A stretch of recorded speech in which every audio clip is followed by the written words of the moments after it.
YouTube is a legitimate medium with legitimate art that is worthwhile to study as seriously as we study real art and literature, such as the novel. In fact, there are a lot of similarities between the rise of YouTube and the rise of the novel. What got me thinking about the legitimacy of the video was Kevin Perjurer's smash hit documentary about who created the Disney Channel theme, wherein he grapples with being reduced to simply a YouTuber and not being taken seriously as a documentarian. In that video, he proves beyond a shadow of a doubt that he's a legitimate writer, and an awe-inspiring one at that. But he's right. People don't take him seriously because he uploads his documentaries to YouTube, and the simple fact of where he decides to put his work has damned him to not being considered a real artist. Early novelists struggled with a similar dilemma, although there's a lot more to this story than what's on the surface, and the parallels between the rise of YouTube and the rise of the novel run very deep. So, without further ado, let's take a look at Ian Watt's The Rise of the Novel, and see what it can tell us about how YouTube videos fit into the larger landscape of human literature. But first, what's the point of The Rise of the Novel? Ian Watt published this landmark work in 1957, and penned it specifically to advocate for the study of the novel as its own legitimate medium. Up until as recently as the 1960s, the study of English literature was mostly rooted in poetry and drama, since those forms of writing have existed for millennia and were the ubiquitous mode of literature in the West up until the novel. The Rise of the Novel outlined the specific characteristics of what made modern writing unique, and argued that novels were worth studying with the same seriousness and rigor as drama and poetry, partially because they completely changed the landscape of literature as we know it. I'm essentially making the same case here, but for the YouTube video, finding that its characteristics are unique enough to classify it as a new genre of writing, and finding that there's more than enough literature to dig into on YouTube critically. So then, how did the novel rise, and why? Watt outlines 7 key points about the characteristics of the novel, and compares them to previous literary conventions to figure out exactly what makes modern writing its own distinct movement.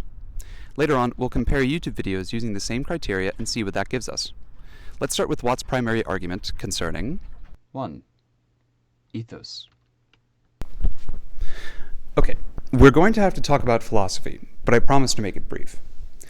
Watt's key point is that the novel rose from a school of philosophical thought known as realism, or the belief that we should view the world as it really is instead of how it ought to be. This seems really straightforward, but was actually counter to the classical worldview that preceded it, which thought that the world should be viewed as it ideally ought to be instead of how it really is. Watt finds that literature is really affected by the philosophical landscape of the time when it was printed, reflecting the values of the society that would inevitably go on to read that book, the intended audience.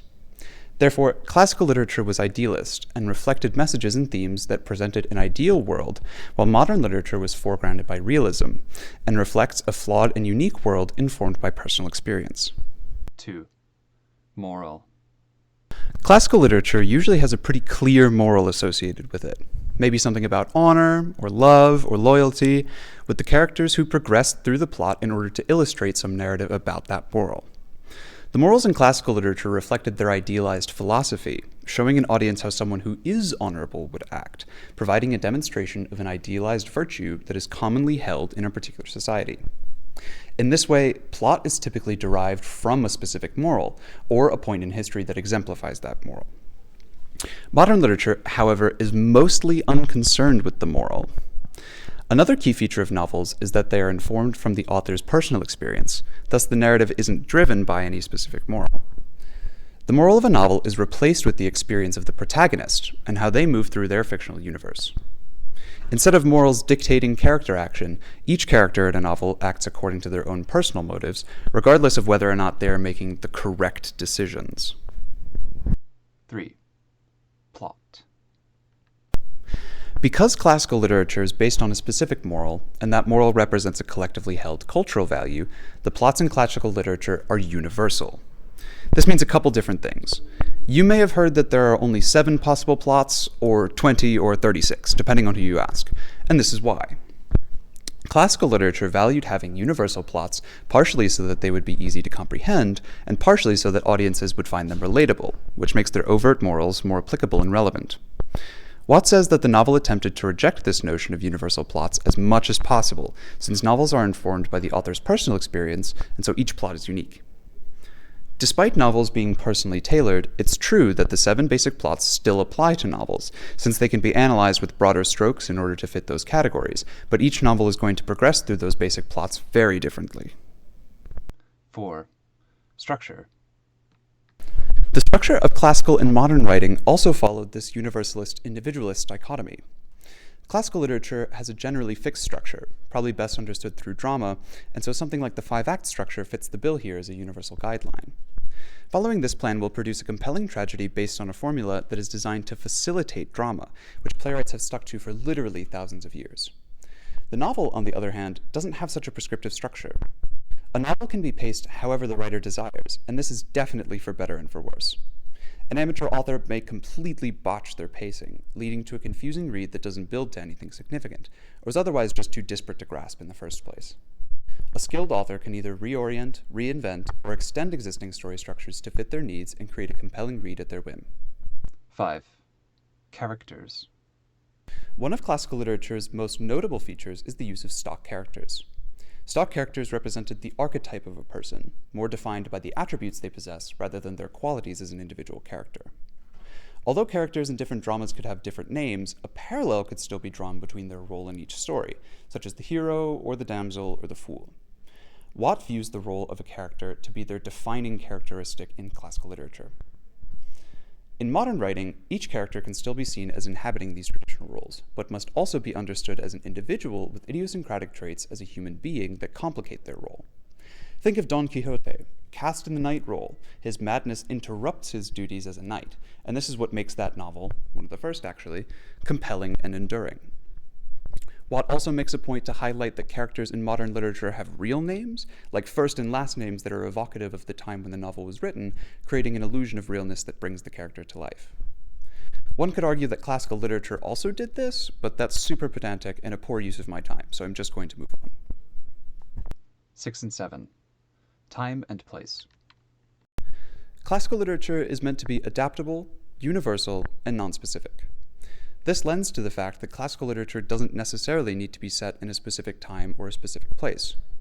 We're going to jump into examples in a second, so if this isn't immediately clear, bear with me for a moment. On the other hand, novels absolutely do take place at a specific point and place in history, otherwise all of the specific nuances in a novel would evaporate into mist.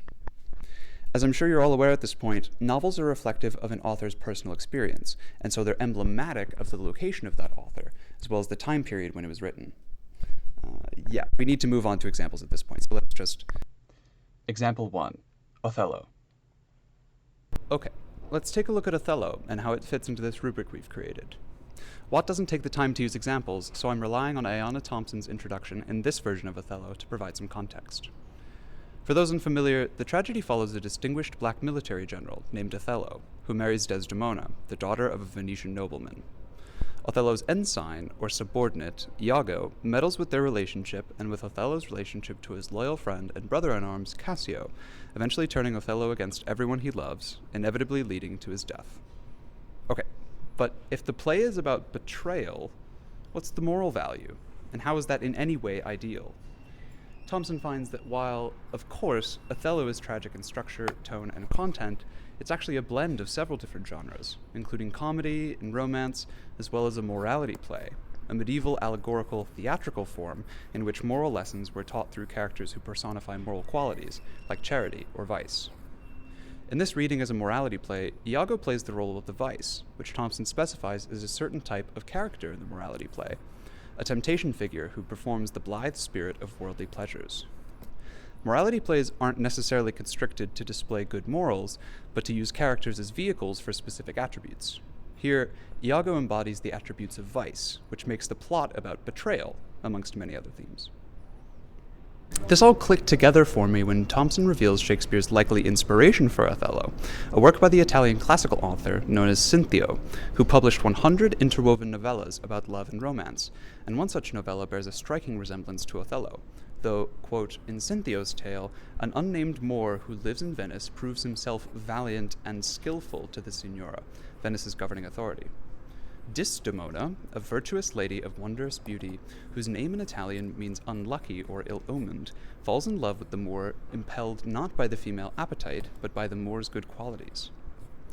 In line with Othello, Cinthio sends his characters to Cyprus as well, although the unnamed ensign who accompanies the Moor to Cyprus fell ardently in love with Desdemona, and bent all his thoughts to see if he could manage to enjoy her.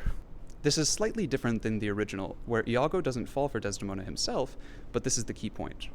The original tale had an unnamed Moor, an unnamed ensign, and the princess Desdemona, which has a literal meaning in Italian that signals her role in the play as a damsel.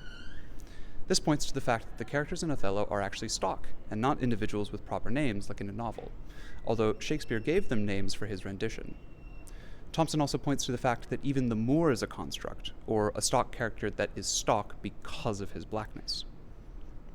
So, not only is Othello's big pieces lifted from an earlier work, which Watt says is pretty typical, Shakespeare was able to make his more richly textured than Cinthio's by weaving other sources into the play to fill out Othello's backstory. Here, Willie draws on popular plot lines to illustrate universal morals through Desdemona. First, there is the plotline of the father who cannot control his wily daughter. Because a daughter's obedience was prized in early modern English society, plots capitalized on the humor that can ensue when daughters intentionally deceive their fathers. This explains why Shakespeare drew on Cynthia's Desdemona, who gives voice to her story's moral when she states, "I fear greatly that I shall be a warning to young girls not to marry against their parents' wishes, and Italian ladies will learn by my example not to tie themselves to a man whom nature, heaven, and manner of life separate from us." In classical literature, the moral really was pretty explicit. Okay, before we wrap this part up, what made me choose Othello to begin with? Well, at my high school, there was a student production of Othello set in the Vietnam War produced in 2017, and I still think about it to this day. These last two categories about time and place are what's put in motion here. It doesn't matter where and when the tragedy of Othello takes place. The war can be in Cyprus or Vietnam, launching from Venice or Charleston, as long as the morals of the play remain the same. The setting, the period, and even the characters can change, and you would still have Othello. Classical literature is meant to be adaptable and malleable, de-emphasizing specifics and revolving around universal morals to prop up action and intrigue, which is why an adaptation of Othello within the Vietnam War works so well in the first place, and only adds layers of meaning and value. As Thompson writes, Othello does not exist in one historical moment, or one historical context alone. It does not merely come out of and reflect the early 17th century, rather it is a play whose stagings, readings, and meanings have mutated and evolved over time. Example 2. Elective Affinities. I'm sorry, who? Elective Affinities was published in 1809, just over 200 years after Othello, by Johann Wolfgang von Goethe, a man widely celebrated in Germany for his accomplishments in literature, poetry, and natural science. Otherwise, you may know him as the guy who wrote Faust, which actually came out only a year before this novel. I chose Elective Affinities because it illustrates Watt's point about the novel being based in the author's personal experience very clearly through the premise and the title of the book. Goethe used his basis in chemistry to try and elucidate both chemical attraction through humans and human attraction through chemicals. Elective affinities was the term used to describe compounds that only interacted with each other under specific circumstances, and the novel illustrates this process through a messy romance, which, of course, ends in disaster. So, let's take a look at the story and see if we can continue filling out this chart. God, actually I'm going to need a second chart. Elective Affinities begins with Edward and Charlotte, an aristocratic couple who own an estate together in Weimar, which happens to be the specific place where Goethe lived. Edward's military buddy, Captain Otto, is out of work, seeing as there's no ongoing war, and needs a place to crash, so he's invited to the estate. Charlotte's niece, Ottilia, becomes orphaned and is similarly invited to the estate. As their guests get acquainted, Edward begins to fall for the charm and grace of the young Ottilia, and likewise, Charlotte becomes infatuated with the strong and capable Captain Otto. Obviously, this is #immoral and #scandalous, so Charlotte asks Edward to make Ottilia leave. But Captain Otto is already out of the door, and so Edward decides to go with him, leaving the two women alone. After the boys leave, Charlotte finds out that she's pregnant, and the son looks like Otto, as well as Ottilia, for both magical and realistic reasons. Don't ask. In part 2, the boys return from war, and Edward wants a divorce, but to make it even, he offers the estate to Charlotte and Otto by extension so that he can escape with Ottilia. Before this happens, Edward meets with Ottilia by the lakeside with Charlotte's baby, which is neither of theirs, but she's been taking care of it for reasons. Anyway, she drops the baby in the fucking lake, and then Charlotte agrees to the divorce, but Otto is unsure of the whole thing. Ottilia is so grief-stricken that she stops functioning altogether and dies, shortly followed by Edward doing the same thing, and so Charlotte, being a good woman with morals, buries the both of them at the estate. Okay, so I explained the entire book as a means to say This is not a universal or derived plot whatsoever. As Victor Lange writes in the introduction, all assumptions of order are questioned and are threatened by forces which spring from depths of experience that lie beyond rational calculation. There aren't predictable moves that are dictated by some overarching moral. Everything happens, often with little reason at all, aside from impulse and passion, which is the epitome of realistic romances. As well, there's simply no way that the characters are stock. One, because they don't follow stock rules and have consistent motives, and two, because Goethe had a real daughter-in-law named Ottilia that cared for him in his old age, around the time the novel was written, which isn't weird at all. In a similar vein, Goethe set the novel in the exact time and place where he lived, which informs the societal taboo of the novel, which made it such a hit when it released, similar to Faust. As for the realist angle, Lange confirms that Goethe was, quote, deeply indebted to European Enlightenment, and based on the content of the novel, it seems like the realism is pretty deeply rooted. As well, to lend more credence to the personal experience angle, quote, there is not a single line in it, Goethe said, that he had not himself experienced, but none exactly as he experienced it. Which, she drops the baby in the fucking lake. Right. Last thing, structure. As opposed to tragedy and drama, where you can use the 5-act structure and figure it out from there, the design of elective affinities is exceedingly meticulous and most appropriate to Goethe's invention. Almost all the principal ideas of the ensuing action are hinted at in the first 2 or 3 pages. Each of the 18 chapters in the first part is related to a precisely complementary rhythm to the corresponding chapter in the second. This is particularly awesome, in my opinion, and really demonstrates Goethe's skill as a novelist in being able to craft a mirrored structure, which is by all accounts not normal. Okay, so how do YouTube videos fit into all of this? Well, my original claim was that the rise of YouTube as the primary literary medium of the digital age mirrors the rise of the novel as the primary literary medium of the modern age. We know that the novel rose as a result of philosophical realism, as well as increased access to publishing technology, in the novel's case, the printing press. YouTube is just the same. None of this would have happened if not for the camcorder becoming widely available for the general public around the turn of the 21st century. As well, I'd argue that we've surpassed realism in the digital age and have advanced into individualism, or the complete focus on the self rather than a representation of the self. But we'll get into that more in a bit. What these factors lead to, though, in both cases, is that the layman is able to produce unrefined and amateur media, which draws the ire of critics to deem it as illegitimate and amateur. Here's how it went for the novel. Quote, the various technical characteristics of the novel described above all seem to contribute to the further of an aim which the novelist shares with the philosopher, the production of what purports to be an authentic account of the actual experiences of individuals. This aim involved many other departures from the traditions of fiction besides those already mentioned. What is perhaps the most important of them, the adaptation of prose style to give an air of complete authenticity, is also closely related to one of the distinctive methodological emphases of philosophical realism.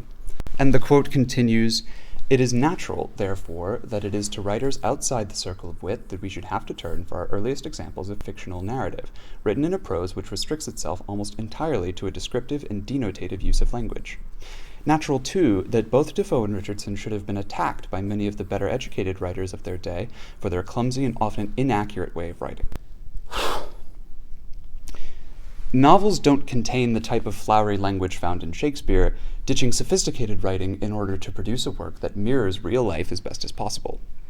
Renouncing artful language seemed blasphemous at the time, which created the negative reputation surrounding novels as unserious all the way up until 1957 with the rise of the novel. The same thing goes for YouTube. People consider YouTube videos as unserious largely in part to a plethora of frankly shit content on this site, but as the quote suggests, there is a vast and unknown quantity of novels that are frankly shit. This doesn't mean that the best novels aren't worthy of literary merit, nor does it mean that there's nothing to learn from a bad novel. I'm arguing the same for YouTube. There is plenty of good literature on here, but we do have to look at the amateur content in order to draw out the unique format that YouTube created, vlogging. But first, what do I mean by quality literature on YouTube?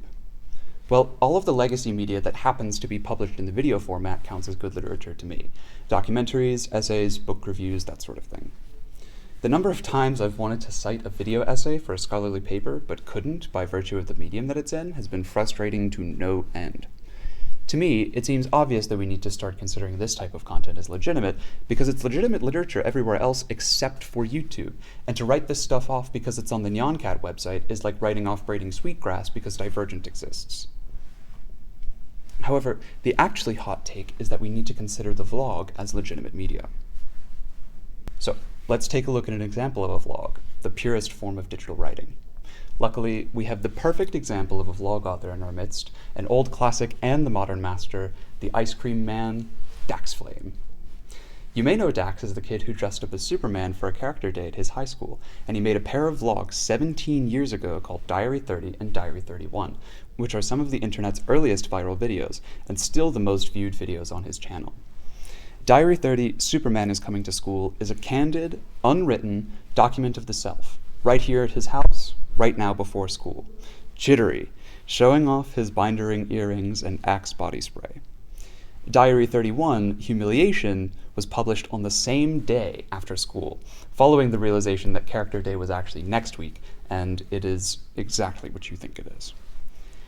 Over New Year's of 2023, Dax decided to return to vlogging by taking life advice from ChatGPT, which is an interesting experiment if nothing else.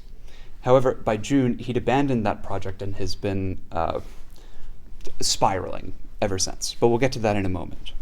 One of Dax's vlog nouveau is titled, I Care Too Much What People Think, and has the same qualities of digital writing found in his earliest vlogs, but with an explicit moral attached, which, granted, is unusual for a vlog.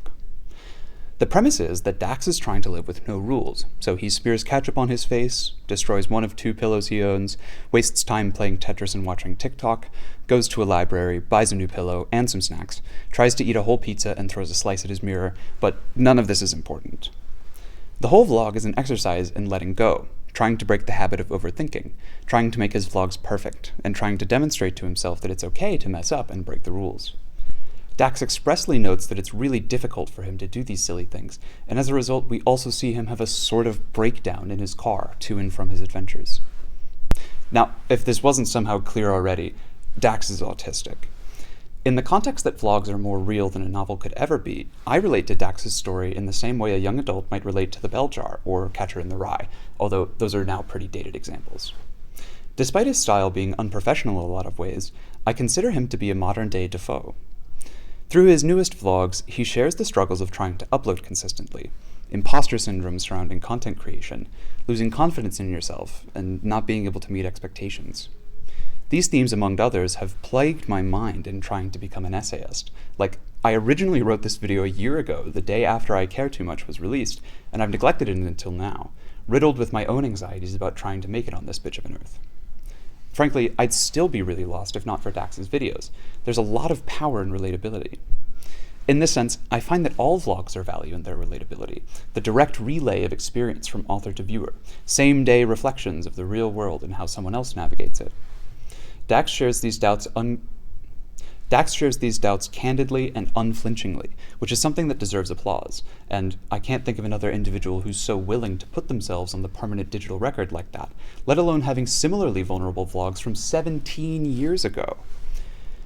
Dax puts his personal experience on display in the same way that novels do, but novels are a step removed from the self through fictional characters. Dax's struggle is as real as it gets, and his vlogs unfold his opinions about himself and his work in a way that resonates with me. And isn't that what literature is all about? I also want to mention really quickly that Dax has also created a piece of legacy media, a documentary called Indoor Garden, which I'm surely going to talk about at length at some point, but it's genuinely fantastic and really moving. Do go watch it if I've convinced you to care about Dax Flame. When the novel debuted, people did not take it seriously, but nowadays, the novel is the main fixture of literature, although it's on its way out. The novel is on its way out because vlogging and all of the subgenres of vlogging are pushing it out, the same way the novel pushed romantic writing in the dark, although naturally there are exceptions to this. I think that the sooner we get wise to the fact that vlogging is the next step in literary evolution, the sooner we can get to studying YouTube as seriously as we can study literature. As I mentioned previously, there's already great work on YouTube, but an acknowledgement of the more amateur content only reinforces that great work as legitimate. On that same token, ever since Who Created the Disney Channel theme, where this video began, there has been a notable shift in the YouTube landscape, with more quality content than ever, alongside an exponential growth in sludge content, thanks specifically to AI.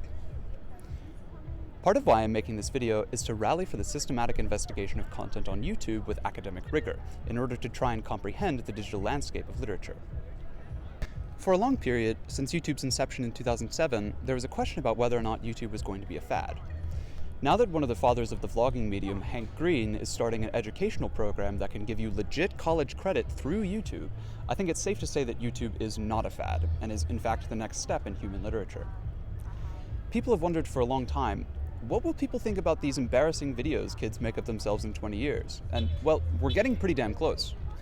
Mr. Flame's Superman diaries are 17 years old. Those videos are almost old enough to be registered for the draft. Still, those videos persist today as examples of how YouTube was pioneered by vlogging, and persist not only as entertainment, but legitimate, artful writing, a kind of writing never before seen that acts as the literary signpost to a new era in human history, the digital age. Thank you so much for watching my first video essay. But wait, I have to tell you, I have so much more to say. The original script of this video had me talking about the evolution of vlogging, the existence and creation of subgenres of vlogging, Food Battle 2012, Mr. Beast, what I consider to be art versus content, clickbait, iDubbbz, Doja Cat, music videos, documentaries, Defunctland, Michael Reeves. There is so much more to dig into here. Please like this video, leave a comment about something you learned or something you disagreed with, and subscribe to the channel if you want to hear more about YouTube as a literary movement, and stick around for more video essays about all kinds of stuff. I'm currently an undergraduate student studying journalism and rhetoric, and I have a lot of thoughts on writing and communication in this beautiful and horrifying digital age. Topics that include but are not limited to propaganda, geopolitics, imperialism, colonialism, wokeness, all kinds of political science, literature, etc. As stated in the video, I genuinely hold the belief that YouTube is a legitimate media platform, so I'm setting the example as someone who takes myself seriously and takes YouTube seriously. I'll be making more videos whether you like it or not, but if you do like it, subscribe. Watch my next video. Share this with your friends. Share this with your professors. This video is quite literally a capstone project, so feel free to circulate it in the academic world. I do want to tap into that audience. I think that's all I've got. I hope you have a pleasant day. Peace.